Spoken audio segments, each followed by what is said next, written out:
Bismillahirrahmanirrahim. Assalamualaikum warahmatullahi wabarakatuh.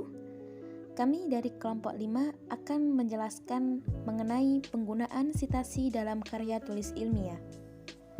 Sebelumnya, izinkan saya untuk memperkenalkan anggota dari kelompok kami. Yang pertama, ada Rifki Khairunizar dengan NIM akhir 005. Yang kedua, Mayu Rofikotul Mahmuda dengan NIM akhir 017. Yang ketiga, Dwi Irmayanti dengan NIM akhir 050. Yang keempat, Afif Fadila Zakaria dengan NIM akhir 057. Yang kelima, Rahmada Liha Safitri dengan NIM akhir 070. Yang keenam, Ruhaimatul Lailiyah dengan NIM akhir 071. Yang ketujuh, Siti Fatimah dengan NIM akhir 108. Dan yang terakhir ada Izzatul Jannah dengan NIM akhir 111. Baik, langsung saja. Adapun subtema yang akan kami bahas, yakni yang pertama ada jenis-jenis sistem perujukan, yakni ada catatan kaki, catatan akhir, dan sistem langsung. Yang kedua, membuat catatan kaki. Dan yang terakhir, membuat kutipan langsung dan tidak langsung. Materi yang pertama mengenai jenis-jenis sistem perujukan. Jadi, sebelum menulis sebuah rujukan dalam karya ilmiah, maka hal pertama yang perlu kita ketahui adalah mengenai gaya penulisan rujukan atau yang biasa disebut dengan reference styles yang terdiri dari banyak model. Beberapa model yang berkembang mengenai gaya penulisan rujukan dalam lingkup pendidikan antara lain ada APSA atau singkatan dari American Political Science Association, yang kedua ada AMA, American Medical Association, APA, American Psychological Association, ada MLA, Modern Language Association, ada CBE, Council of Biology Editors, ada Turabian, Harvard, dan Van Coulter. Selain itu, selain gaya penulisan, hal lain yang perlu diketahui yaitu ada model penulisan rujukan. Terdapat dua model penulisan rujukan. Yang pertama yaitu Author-Date System dan Numerical System. Model pertama merupakan model penulisan running note atau in-text author-date citation yang umumnya dianut oleh Harvard Systems. AGPS atau singkatan dari Australian Government Publishing System dan APA System. Namun, model kedua kerap dipakai dalam pola penulisan footnote dan endnote yang dimasukkan ke dalam model Oxford System. Untuk jenis yang pertama, ada catatan kaki. Catatan kaki atau yang biasa kita sebut dengan footnotes ini memiliki manfaat untuk menyatakan sumber suatu kutipan, pendapat, buah pikiran, fakta-fakta atau ikhtiar juga komentar atau argumentasi mengenai suatu hal yang diungkapkan secara lisan melalui sebuah teks. Nomor footnote disesuaikan dengan nomor kutipan dan dimulai dengan nomor 1. Penulisan footnote harus diletakkan pada halaman yang sama. Tidak diperkenankan untuk menempatkannya pada halaman selanjutnya. Dalam footnote, biasa kita temukan beberapa istilah-istilah penting, yaitu yang pertama ada ibid atau yang disebut dengan ibidem, yang artinya kutipan diambil dari sumber yang sama tanpa disela oleh sumber lain. Yang kedua ada object atau opere citato, yang berarti kutipan diambil dari sumber yang telah disebut sebelumnya, namun pada halaman yang berbeda dan telah diselingi oleh sumber lain. Yang ketiga ada locit atau loco citato, yang berarti kutipan diambil dari sumber dan halaman yang sama, namun telah diselah oleh sumber yang lain. Aturan penulisan catatan kaki ini berbeda dengan penulisan daftar pustaka yang tidak mencantumkan halaman. Pembatas antara masing-masing informasi menggunakan tanda koma dan tanda kurung, bukan tanda titik selayaknya daftar pustaka. Sumber kutipan dapat berasal dari buku, majalah, surat kabar, wawancara, ataupun mengutip dari sebuah kutipan. Selanjutnya, mengenai aturan penulisan ibid. Yang pertama, digunakan jika pengutip mengambil kutipan dari sumber yang sama yang telah ada di bagian sebelumnya tanpa diselingi catatan kaki dari sumber lain. Dengan kata lain, kutipan tersebut berada tetap di atasnya dan tidak diselingi kutipan lain. Yang kedua, ibid tidak dipakai jika ada catatan kaki dari sumber lain yang menyelinginya. Yang ketiga, jika catatan yang dikutip halaman bukunya masih sama seperti kutipan sebelumnya, cukup gunakan kata ibid diikuti dengan tanda titik. Dengan kata lain, jika terdapat dua kutipan dari halaman buku yang sama, maka catatan kaki untuk kutipan kedua hanya menggunakan kata ibid. Yang keempat, jika yang dikutip sudah berbeda halaman, maka aturan penulisannya ibid, titik, koma, lalu halaman. Yang kelima, ibid ditulis dengan huruf kapital pada awal kata, dicetak miring, dan diakhiri tanda titik.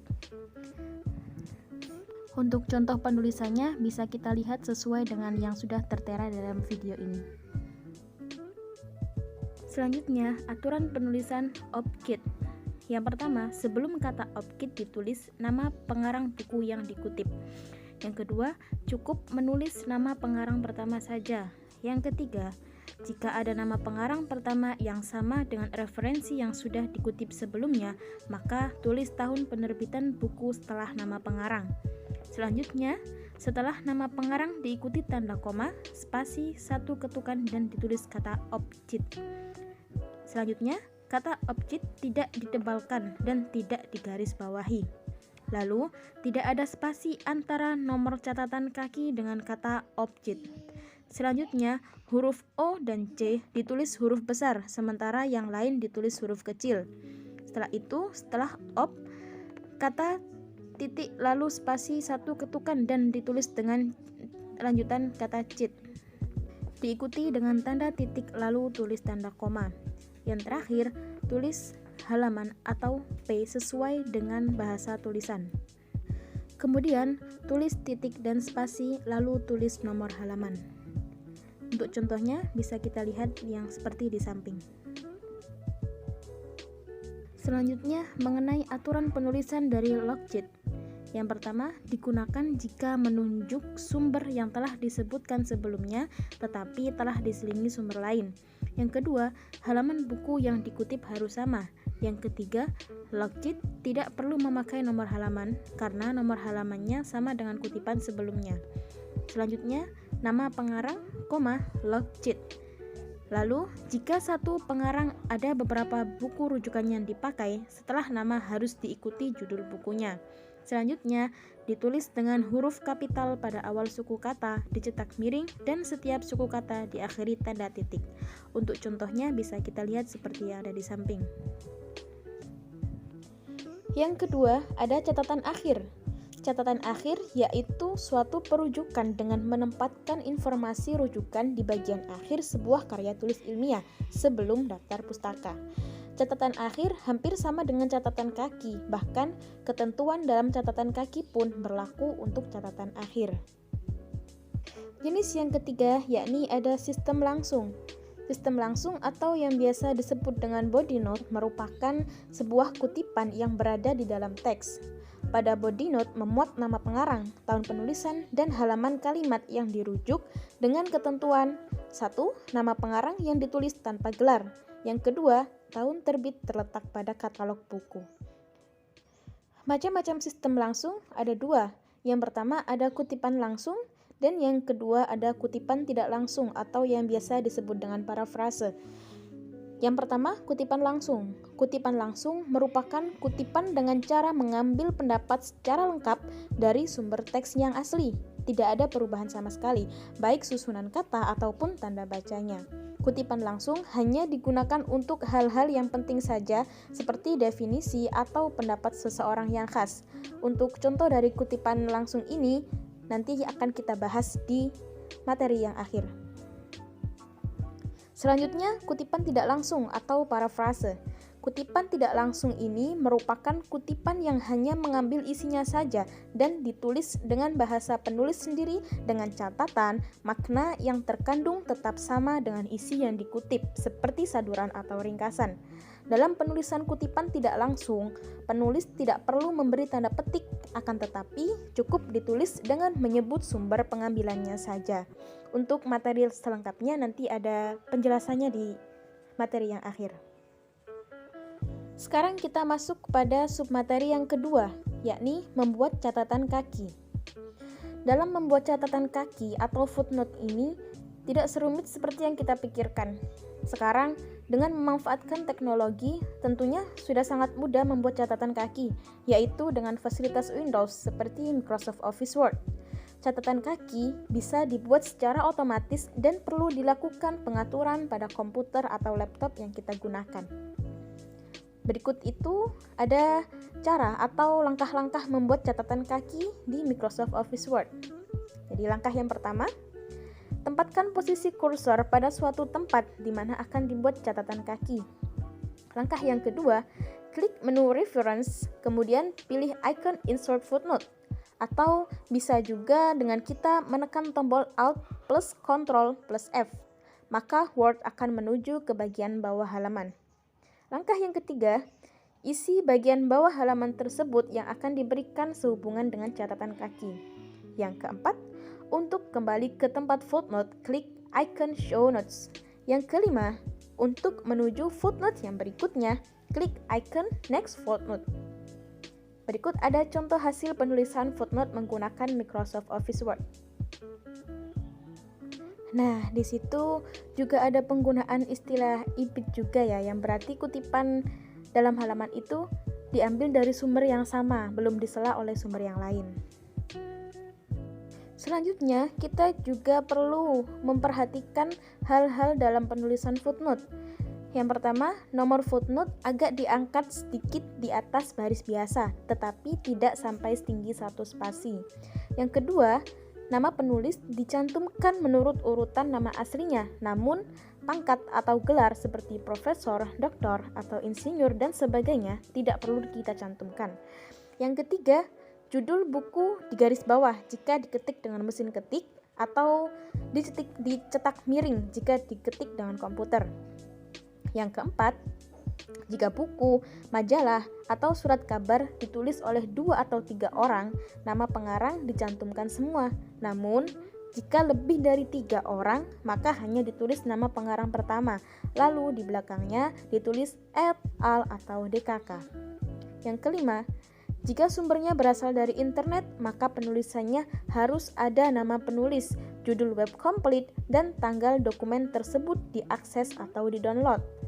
Yang keenam, sumber footnote yang telah disebut apabila akan digunakan kembali, maka tidak perlu menulis ulang, cukup dengan menggunakan singkatan yaitu ibid, opkit, atau lekit yang sudah dijelaskan di awal tadi.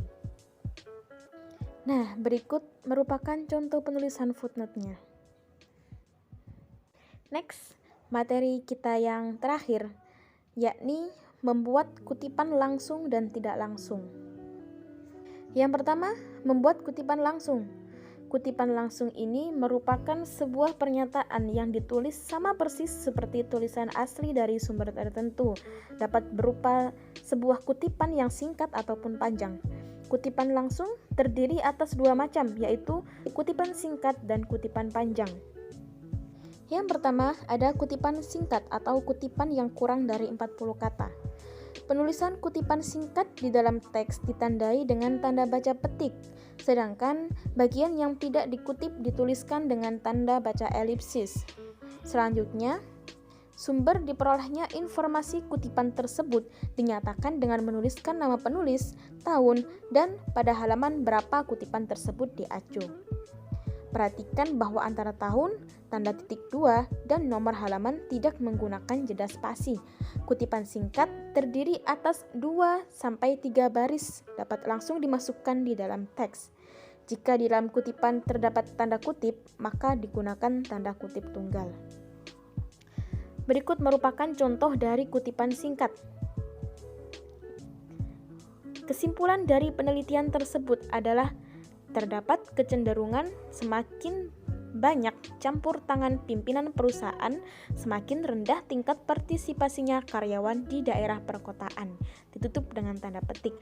Dikutip dari buku Swiftnote tahun 1990 di halaman 101.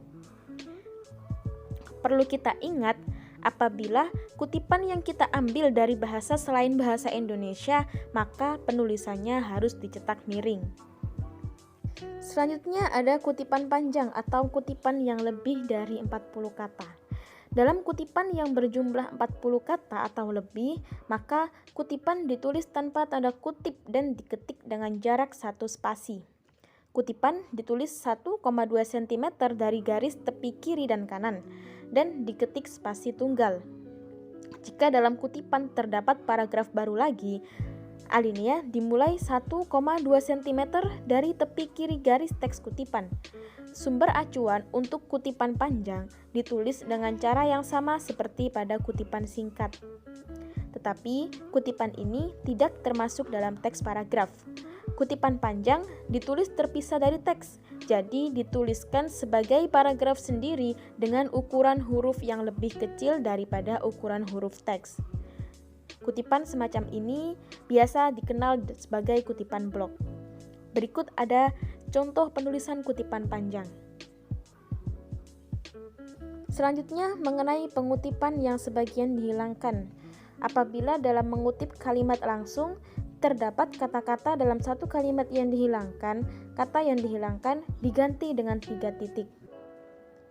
Seperti yang ada di contoh. Dan apabila dalam mengutip langsung ada kalimat yang dibuang, maka kata-kata yang dibuang diganti dengan 4 titik. Bisa kita lihat di dalam contoh. Yang kedua, membuat kutipan tidak langsung.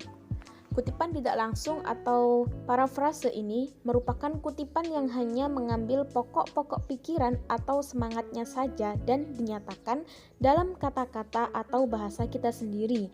Namun dengan catatan, makna yang terkandung tetap sama dengan isi yang kita kutip. Perlu ditegaskan lagi bahwa penomoran dalam kutipan ditentukan sebagai berikut. Yang pertama, setiap kutipan diberi nomor pada akhir kutipan, bukan di belakang nama pengarang yang dikutip atau kalimat pengantar kutipan.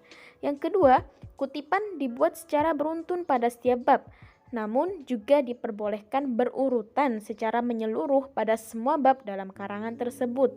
Yang ketiga, kutipan diangkat sedikit di atas garis biasa, setengah spasi, tanpa kurung dan titik di belakangnya. Kutipan tidak langsung ini dibagi menjadi 2 bagian yang terdiri atas 1. Kutipan tidak langsung pendek atau short indirect quotation yang merupakan kutipan tidak langsung yang terdiri dari 1 alinea atau kurang.